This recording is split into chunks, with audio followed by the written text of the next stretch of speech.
餐廳評分機構米芝蓮喺今日公布，加州新增加12間餐廳入選2026年餐廳推薦名單，咁其中有5間係位於灣區嘅。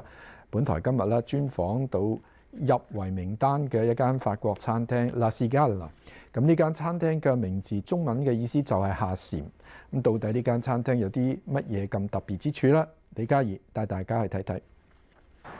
灣區5間新入選米芝蓮2026餐廳推薦名單，其中一間法國餐廳 La Cigale 喺舊年8月開業，位於三藩市 Grand Park Chenery 街679號。呢間餐廳嘅特色係專注喺法國西南部地區嘅 Occitane 風味，由資深主廚兼東主 Joseph Magado 一人獨挑大梁，喺開放式廚房烹飪。餐廳內只有一張大餐台，有15個座位，全部顧客圍坐喺呢張餐台前，可以觀賞到 Magado 嘅精湛廚藝，從烤豬頸肉到薄餅等美食。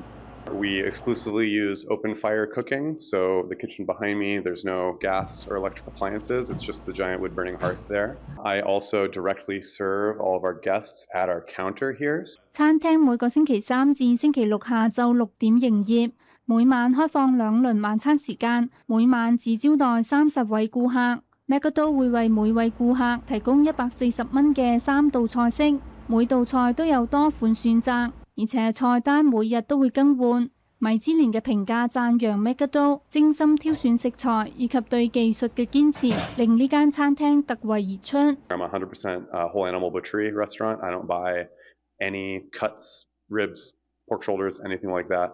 I only exclusively purchase whole pigs, whole lamb, whole rabbits, and whole ducks.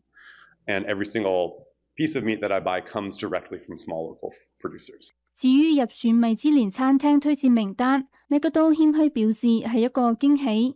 There's sort of a, for lack of a better word, there's sort of like a Michelin style of restaurant, and we are not that in a lot of ways.